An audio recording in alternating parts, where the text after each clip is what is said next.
Jangan lupa subscribe. Jangan lupa subscribe. Jadi maksud lu paham tentang demokrasi nggak? Gua tanya, lu paham tentang demokrasi? Coba, apa yang lu paham tentang demokrasi? Nggak, kita debat itu. Kita bicara tentang debat substansi itu. Paham tentang demokrasi yang mana? Paham demokrasi yang mana tentang demokrasi yang lu pahami? Pembegalan MK. Mana? Pembegalan MK. Lu aja kan Ketua MK mekanisme jujur. Ketua MK dipecat. Lu itu bukan lahir dewan yang mekanisme jujur, tahu? Lu kenapa jadi urusan pribadi? Assalamualaikum warahmatullahi wabarakatuh. Jumpa lagi kita sahabat BN. Saya kembali mendoakan kepada Allah Subhanahu wa taala, Tuhan Yang Maha Esa, semoga seluruh pemirsa selalu mendapatkan keberkahan hidup dari Allah Subhanahu wa taala. Dan semoga bangsa ini diberikan petunjuk oleh Allah Subhanahu wa taala, Tuhan Yang Maha Esa, kepada jalan yang benar.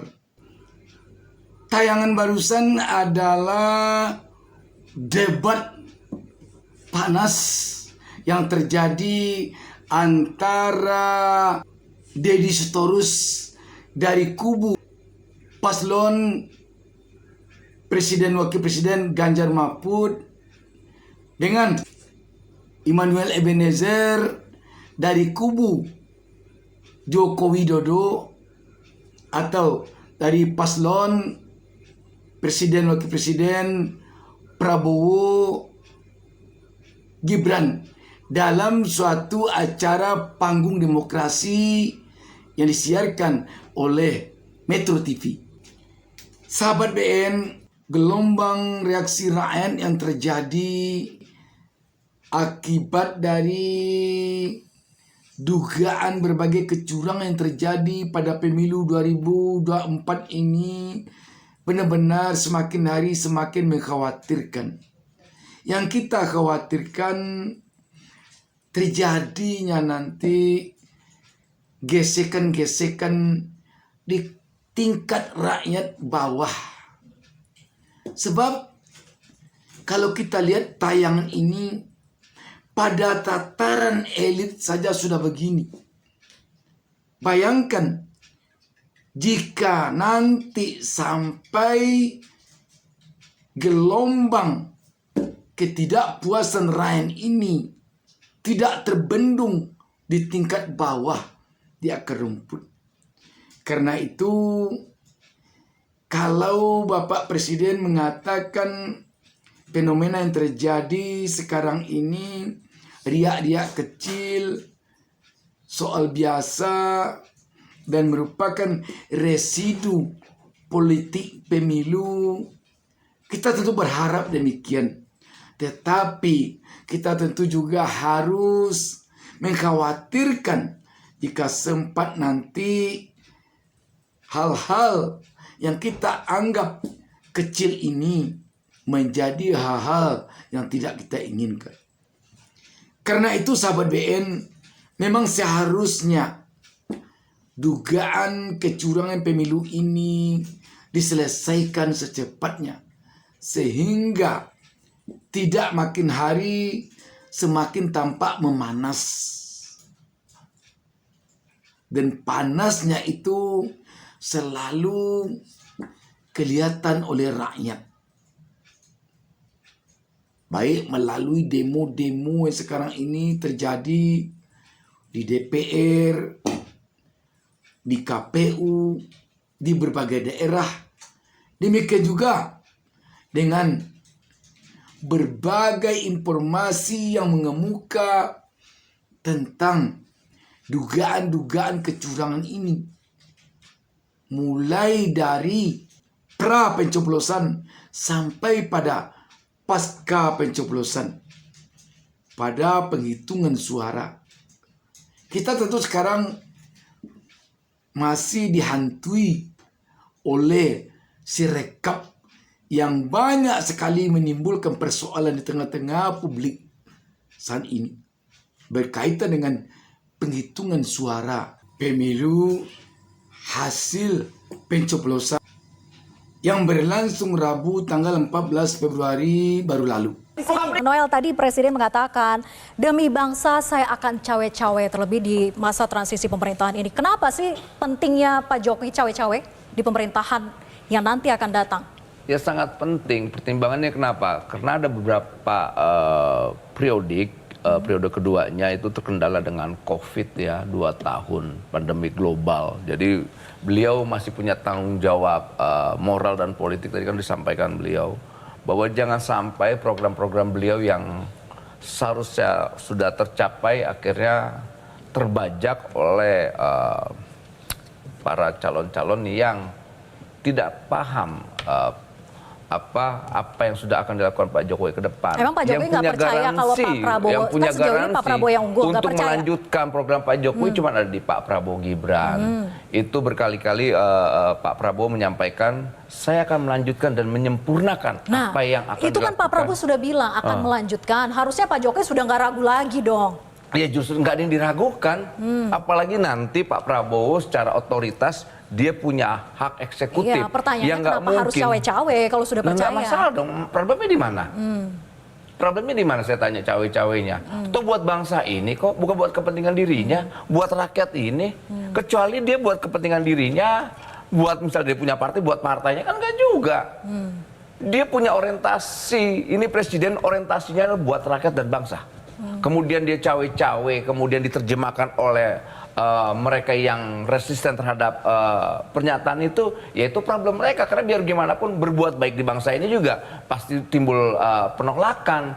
Yang baik kayak ditolak, apalagi yang jahat, gitu loh. Jadi menurut saya cawe-cawenya Pak Jokowi karena punya keinginan agar bangsa ini dan rakyat ini lebih baik ke depan, saya rasa nggak ada masalah.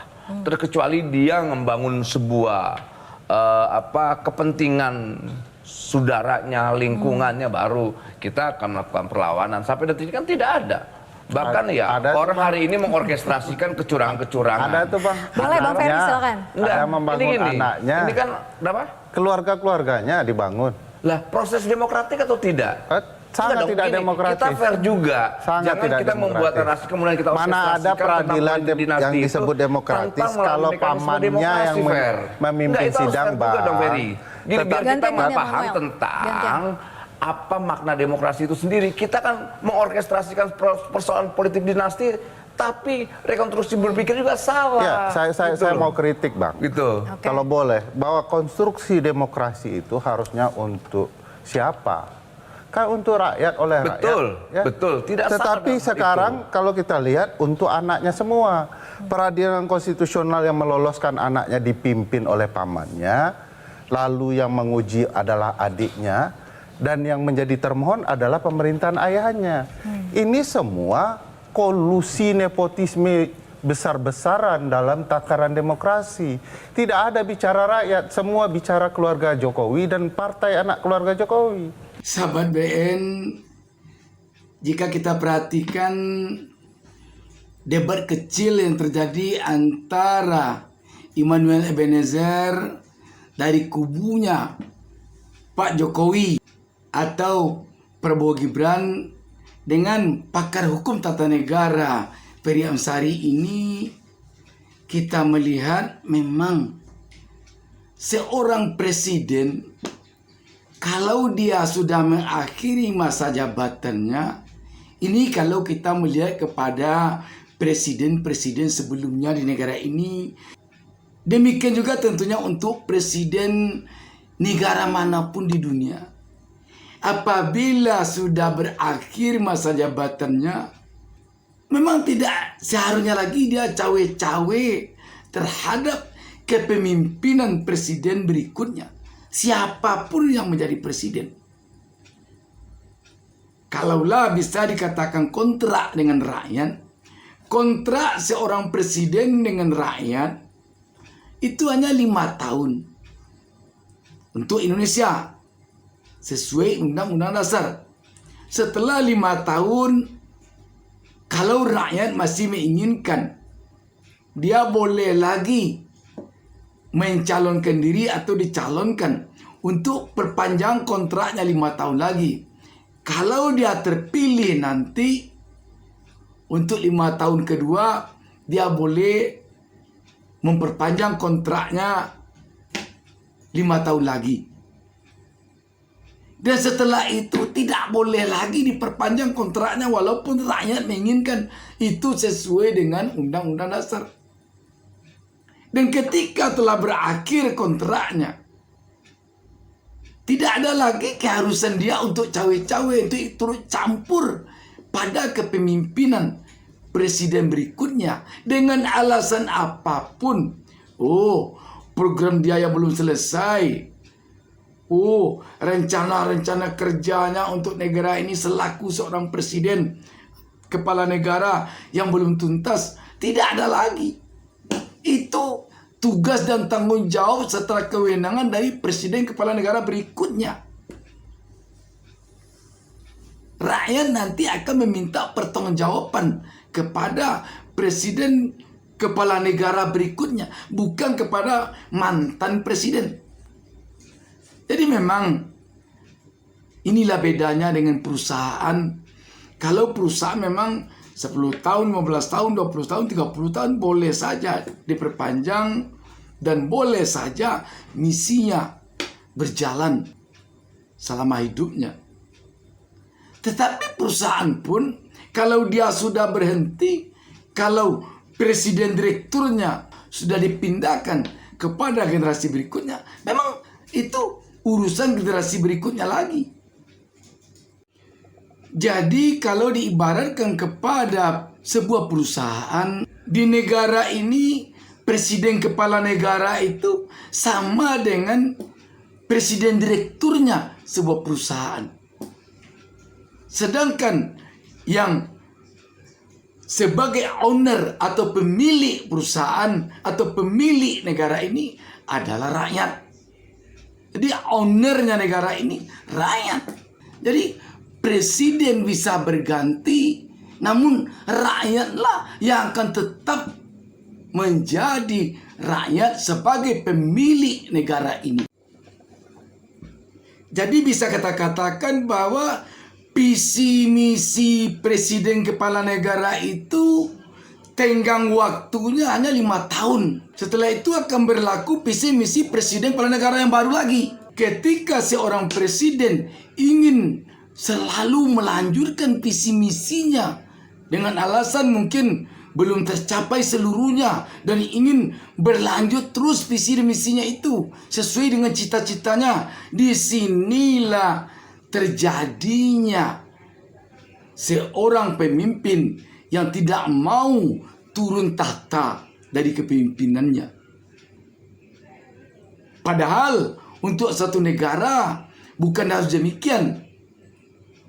Visi misi seorang presiden kepala negara tenggang waktunya hanya 5 tahun sesuai periode kepemimpinannya. Setelah itu paling lama 5 tahun lagi kalau dia berkeinginan lagi atau kalau rakyat menginginkannya lagi. Setelah itu tidak ada lagi yang akan berlaku visi misi presiden kepala negara berikutnya lagi. Tidak ada alasan belum tercapai yang saya inginkan, program saya belum selesai. Tidak ada istilah itu. Persoalan nepotisme yang dikemukakan Ferry Amsari itu tentu telah kita lihat selama ini.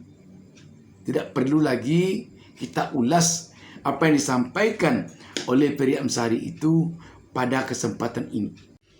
Ibaratkan pepatah, nepotisme yang dilakukan Presiden Jokowi selama ini telah bergelanggang mata orang banyak, telah bersuluh matahari, telah terang seterang-terangnya oleh rakyat. Demikian sahabat, wassalamualaikum warahmatullahi wabarakatuh.